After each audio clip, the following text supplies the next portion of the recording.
ඔබ හෝ ඔබේ පවුලේ කෙනෙක් අධි රුධිර පීඩනය එහෙමත් නැත්නම් හයි බ්ලඩ් ප්‍රෙෂර් නිසා ZAAT ඖෂධය පාවිච්චි කරනවාද? නැත්නම් වෛද්‍යවරයා අලුතෙන්ම ZAAT මිලිග්‍රෑම් 25 හරි මිලිග්‍රෑම් 50 හරි ඔබට නිර්දේශ කළාද? ZAAT කියන්නේ ඇත්තටම මොකක්ද? මේ පෙත්තෙන් අපේ ඇඟ ඇතුලේ වෙන්නේ මොකක්ද? වකුගඩු සහ හදවත ආරක්ෂා කරගන්න මේක උදව් වෙන්නේ කොහොමද? ඒ වගේම ZAAT බුද්ධි අනිවාර්යයෙන්ම දැනගෙන සිටිය යුතු බරපතල අතුරුආබාධ සහ ප්‍රවේශම් විය යුතු කරුණු මොනවාද කියලා අද වීඩියෝවෙන් සම්පූර්ණයෙන්ම කතා කරමු.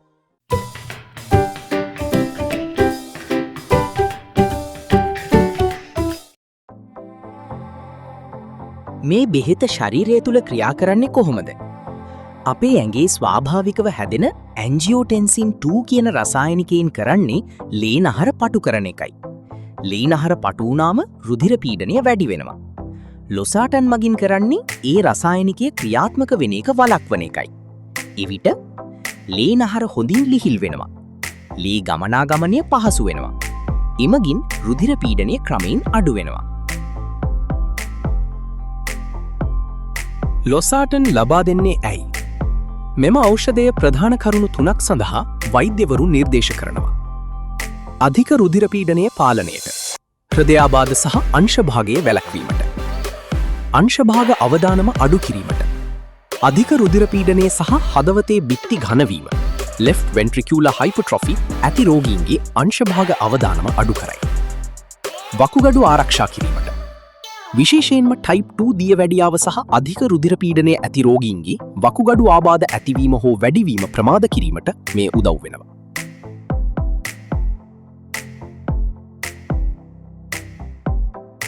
සාමාන්‍ය මාත්‍රාව.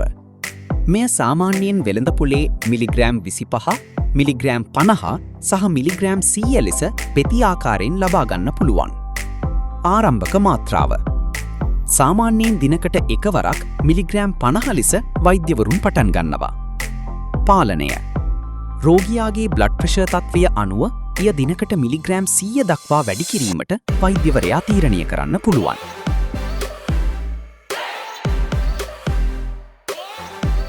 බෙහෙත බොන්න ඕනේ කොහොමද? නියමිත වේලාව. දිනපතාම එකම වේලාවකට ගැනීමට පුරුදු වන්න. උදාහරණයක් ලෙස හැමදාම උදේවරුේ. ආහාර සමග. මෙය කෑම කන්න කලින් හෝ කෑමට පසු වතුර වීදුරුවක් සමග ගිල දැමිය හැකියි. කෑම බීම මෙයට බලපාන්නේ නැත. මග හැරුණොත්. මාත්‍රාවක් ගැනීමට අමතක වුවහොත් මතක් වූ සැනින් එය ගන්න. නමුත් ඊළඟ මාත්‍රාව ගැනීමට ආසන්න නම් අමතක වූ එක හැරදමා සාමාන්‍ය පරිදි ගන්න. කිසිම විටක දෙගුණයක් ඩබල් ඩෝස් බොන්න එපා. ඇතිවිය හැකි අතුරු ආබාධ. ඕනෑම බටහිර බෙහෙතක වගේම ලොසාටන් වලත් අතුරු ආබාධ තිබෙන්න පුළුවන්. නමුත් හැමෝටම මේවා ඇති වෙන්නේ නැහැ. බහුලව ඇතිවන සාමාන්‍ය අතුරු ආබාධ. කැරකිල්ල. ලේ පීඩනය අඩුවන නිසා ඇඟට සැහැල්ලුවක් හෝ කැරකිල්ලක් දැනෙන්න පුළුවන්. විශේෂයෙන් වාඩි වී සිට එකපාරටම නැගිටීමේදී. තෙහෙට්ටුව සහ හිසරදය. බඩේ කැක්කුම හෝ බඩ බුරුල් කර යාම. කොන්දේ කැක්කුම හෝ මාංශපේශි පෙරලීම. කලාතුරකින් නැතිවන බරපතල අතුරු ආබාධ. මේවා ඇති වුණොත් වහාම දොස්තර හමුවන්න. අසාත්මිකතා. මුහුණ, තොල්, දිව හෝ උගුර ඉදීම සහ හුස්ම ගැනීමේ අපහසුව. ලීවල පොටෑසියම් වැඩිවීම. මාංශපේශි අධික ලෙස පණ නැතිවීම, හද ගැස්ම අක්‍රමවත් වීම. වකුගඩු ආබාධ. මුත්‍රා යන ප්‍රමාණය අඩුවීම හෝ කකුල් සහ වලලු කර ඉදිමීම.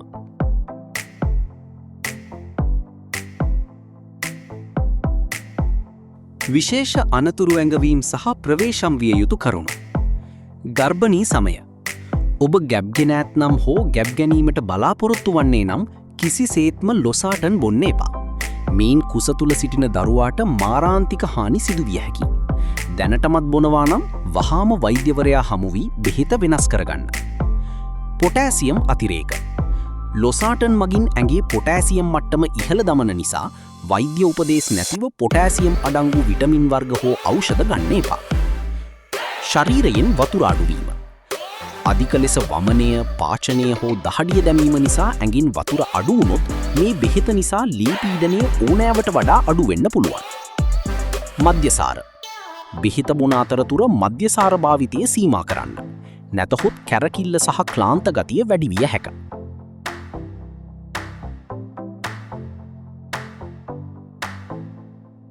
වෙනත් බෙහෙත් වර්ග සමග ප්‍රතික්‍රියා. ඔබ ගන්නා අනෙක් සියලුම බෙහෙත් ගැන වෛද්‍යවරයාට පැවසීම වැදගත්.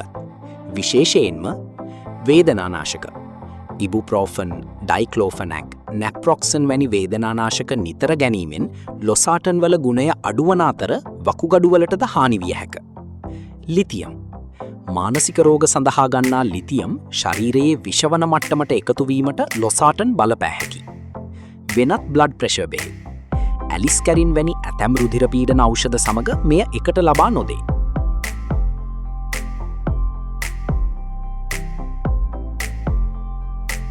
මතක තබා ගන්න.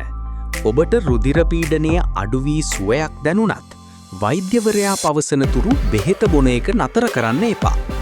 අධික රුධිර පීඩනය කියන්නේ රෝග ලක්ෂණ පිටතට නොපෙන්වා ශරීරයට හානි කරන නිහඬ මාරයෙක්. වෛද්‍යවරයා නියම කරන පරිදි වරින් වර ලේ පරීක්ෂණ, කිඩ්නි ෆන්ක්ෂන් ඇන් පොටෑසියම් සහ BP පරීක්ෂා කරවා ගන්න.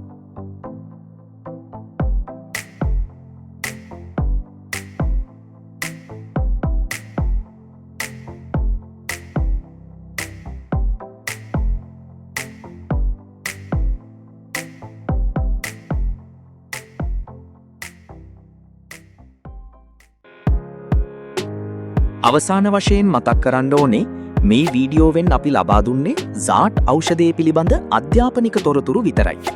ඔබේ වෛද්‍යවරයාගේ උපදෙසින් තොරව ඖෂධ මාත්‍රාව වෙනස් කිරීම හෝ එකපාරටම භාවිතය නැවැත්වීම සෞඛ්‍යයට හානිකර වෙන්න පුළුවන්. මෙම ඖෂධය සහ වෙනත් සියලුම ඖෂධ භාවිතා කිරීමේදී මීළඟ උපදෙස් අනුගමනය කරන්න. අවසාන වැදගත් උපදෙස්. මත්පැන්, ඇල්කොහෝල් සමග ඖෂධ ලබා ගන්න එපා. වෛද්‍ය උපදෙස් නැතිව ඖෂධ භාවිතා කරන්න එපා. විනෝදනාත්මක ලෙස කිසිම ඖෂධයක් භාවිතා කරන්න එපා. මෙය සාමාන්‍ය දෙනුම සඳහා පමණි. සෑම මොහොතකම වෛද්‍ය උපදෙස් පිළිපදින්න.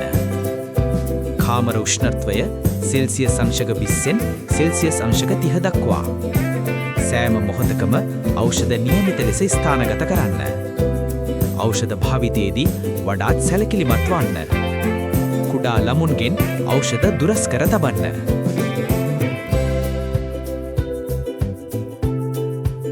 ඔබට මෙම වීඩියෝව වැදගත් වුණා නම් ලයික් කරන්න. තවත් මෙවැනි සෞඛ්‍ය දැනුම ලබා ගන්න channel එක subscribe කරන්න. ඔබේ යාළුවන්ටත් මේ දැනුම ලබා ගන්න share කරන්න. ඊළඟ සෞඛ්‍ය වීඩියෝවෙන් හමුවෙමු. ඔබට නිරෝගී ජීවිතයක්. සුබ දවසක්.